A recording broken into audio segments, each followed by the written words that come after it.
अस्सलामुअलैकुम, मैं हूं गुलाम रसूल भट्टी और आप देख रहे हैं मेरा यूट्यूब चैनल। नाज़िर, बड़ी ब्रेकिंग न्यूज़ आपके साथ शेयर करनी है। इलेक्शन कमीशन ने रात गए बड़ी वारदात जो है वो डाल दी है। यूं कह लें कि तहरीक इंसाफ की शारक जो है वो काट दी है और इमरान खान साहब के ऊपर फाइनल हमला, बड़ा हमला जो है वो इलेक्शन कमीशन की जानिब से कर दिया गया है। और इसके साथ साथ जो लाडले की बड़ी जिद थी, जो सबसे बड़ी जिद थी, वो पूरी कर दी गई है।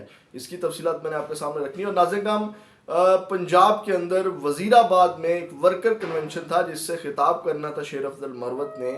उसकी डिटेल भी मैंने आपके सामने रखनी है कि वहाँ क्या कुछ होता रहा, क्या कुछ चलता रहा, कितने मायूस लौटे हैं शेर अफजल मरवत, और पंजाब का जो सबसे बड़ा आज इम्तिहान था और वो शेर अफजल मरवत को जो मायूस लुटाया है पंजाब ने। ये तमाम तफसीलात मैंने आपके सामने रखनी है।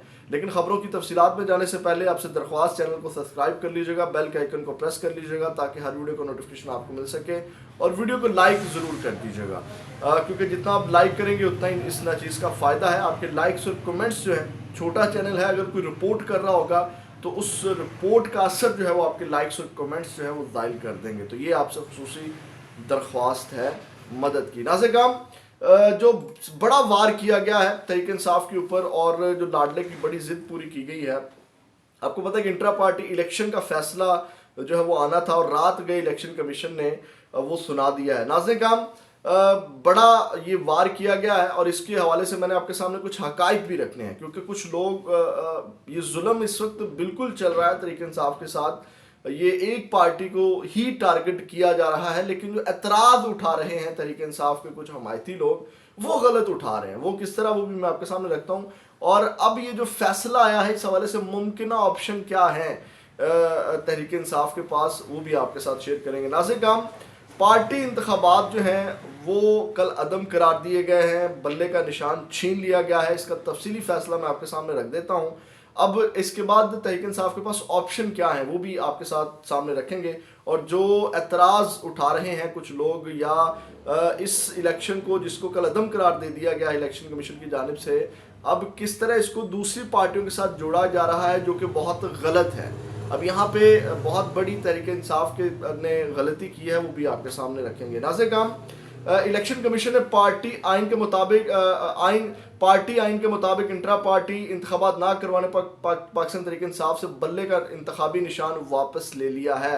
चीफ इलेक्शन कमिश्नर की सरबराही में 5 रुकनी कमीशन ने पीटीआई इंट्रा पार्टी इलेक्शन का फैसला सुना दिया। इलेक्शन कमीशन ऑफ पाकिस्तान के फैसले में कहा गया है कि पीटीआई ने अपने इंतखाबात पार्टी आइन के मुताबिक नहीं करवाए, जिसके बाद पीटीआई बल्ले के निशान की अहल नहीं है। इलेक्शन कमीशन के फैसले के बाद बैरिस्टर गौहर अली जो है वो चेयरमैन पीटीआई नहीं रहे। इस वक्त पाकिस्तान तहरीक इंसाफ का कोई भी चेयरमैन जो है वो नहीं है।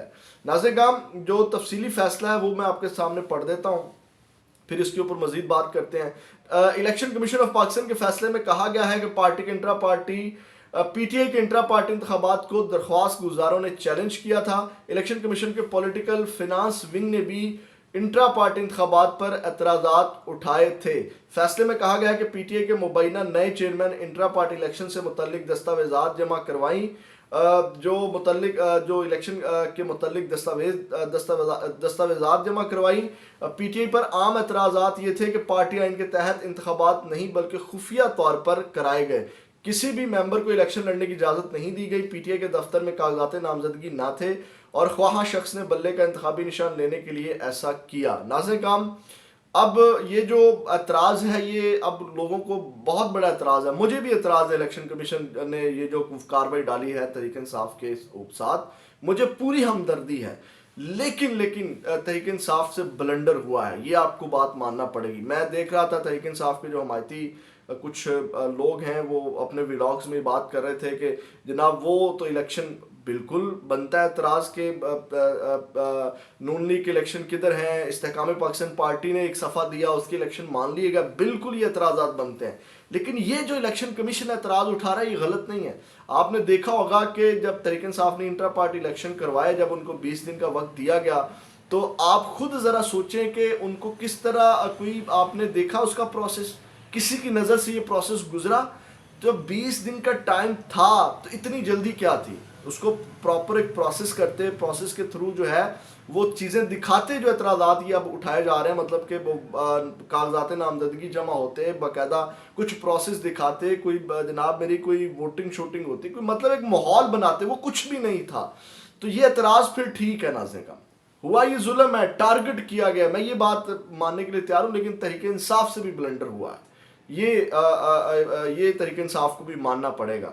तो बरकैफ ये ऑन द स्पॉट ये एक बहुत बड़ा कहने के धचका है तहरीक इंसाफ को। तो ये ब्लंडर तहरीक इंसाफ को नहीं करना चाहिए था। जब आपके पास 20 दिन थे तो आपको वो पूरा एक प्रोसेस दिखाना चाहिए था। उसके बाद नाज़िर काम फैसले में कहा गया कि इलेक्शन कमीशन के पॉलिटिकल फिनांस विंग ने पीटीआई को सवालनामा दिया। पॉलिटिकल फिनांस विंग ने न्याजुल्लाह न्याजी को बतौर चीफ इलेक्शन कमीशन तैनाती पर एतराज उठाया। इलेक्शन कमीशन के फैसले में मजीद कहा गया कि उमर अयूब को किसी आईनी फोरम ने सेक्रेटरी जनरल तैनात नहीं किया। उमर अयूब न्याजुल्लाह न्याजी को पार्टी चीफ इलेक्शन कमिश्नर तैनात नहीं कर सकते, यानी कि जो इलेक्शन कमीशन इन्होंने तैनात किया वो उमर अयूब ने जो है वो जो न्याजुल्लाह न्याजी हैं, वकील हैं, उनको किया, तो ये नहीं कर सकते थे। और पीटीआई के चीफ इलेक्शन कमिश्नर को इंतखाबात कराने का कोई इख्तियार नहीं था। उसके बाद फैसले के मुताबिक इलेक्शन कमीशन को पार्टी के साबिक chief election commissioner Jamal Akbar Ansari का कोई इस्तीफा नहीं मिला, यानी कि जो साबिक चीफ इलेक्शन कमिश्नर था पीटीआई का, उसका जो इस्तीफा है वो भी इलेक्शन कमीशन को मसूल नहीं हुआ।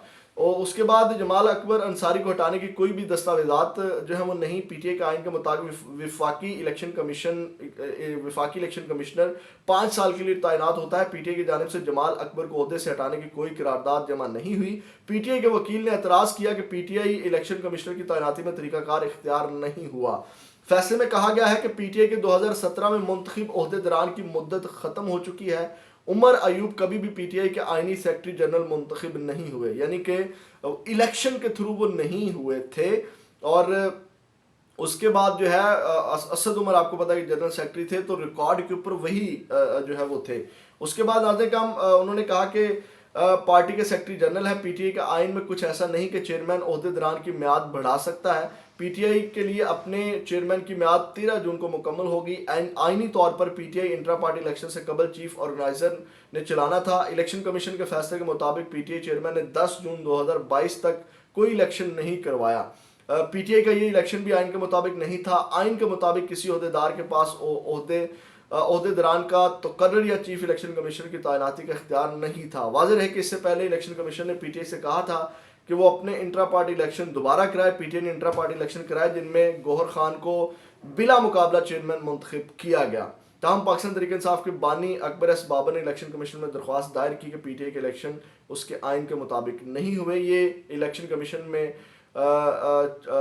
जो है वो अब जो है नाज़िर काम इसमें जो मुमकिन ऑप्शन है तहरीक इंसाफ के पास वो ये है कि इसको पेशावर हाई कोर्ट में वो चैलेंज करेंगे और उसके बाद सुप्रीम कोर्ट में भी इसको चैलेंज किया जा सकेगा, लाहौर हाई कोर्ट में भी इसको चैलेंज किया जा सकता है, लेकिन लाहौर हाई कोर्ट में इस फैसले को लटका दिया जाएगा। ये इसका तफसीली फैसला जो मैंने आपके सामने रखा, वो जो एतराज़ात उठाए गए हैं वो मतलब वो जो प्रोसेस इन्होंने किया इंट्रा पार्टी इलेक्शन का, मतलब वो सिर्फ सफ़े की हद तक था देखने में, या जितने भी एतराज़ात उठाए गए हैं वो आपको लगेगा कि वाकई ही वो ठीक है। लेकिन मैं फिर वहीं पे हूँ, ये टारगेट किया गया है तहरीक इंसाफ को, लेकिन तहरीक इंसाफ को किस तरह इससे बचना चाहिए था ये अब तहरीक इंसाफ के ऊपर था, वो उसके साथ नहीं खेल सके।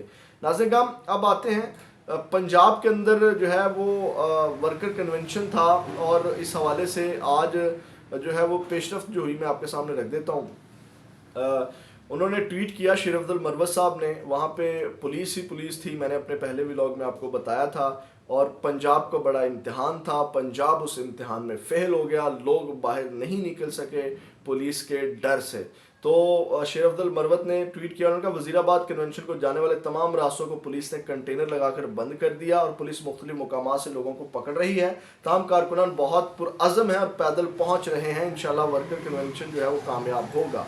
उसके बाद नाज़िर काम उनका फिर ट्वीट आता है, उन्होंने कहा कि आज हमें पुलिस की तरफ से ज़बरदस्त जारहियत का सामना करना पड़ा और चारों तरफ से रुकावटें खड़ी की गई, हर तरफ भारी कंटेनर रखे गए थे जिसकी वजह से हमारे लिए कन्वेंशन की जगह तक पहुंचना नामुमकिन था। इंतज़ामिया की पूरी ताकत हमारे खिलाफ इस्तेमाल की गई। मैं ऑन ऑपरेटिंग सिस्टम की मशीनरी से पूछता हूँ मैं इन ऑपरेटिंग सिस्टम की मशीनरी से पूछता हूँ, आपके दुश्मन कौन हैं? आपके अपने लोग ऐसा करके आप अपने अज़ाइम को बेनकाब कर रहे हैं और जमहूरियत को दफन कर रहे हैं। और उसके बाद नाज़रीन का उन्होंने कहा कि मैं वज़ीराबाद से वापस आ चुका हूँ, मैं नमूनिया और तेज़ बुखार में मुब्तला हूँ, इस वजह से मैं अपनी तमाम मसरूफियात आर्जी तौर पर जो है वो मौकूफ़ कर रहा हूँ, तमाम अहबाब से माजरत खा हूँ। इतना मायूस लुटाया है पंजाब ने शेर अफजल मरवत को कि बेचारे बुखार में मुब्तला हो गए, नमूनिया में मुब्तला हो गए।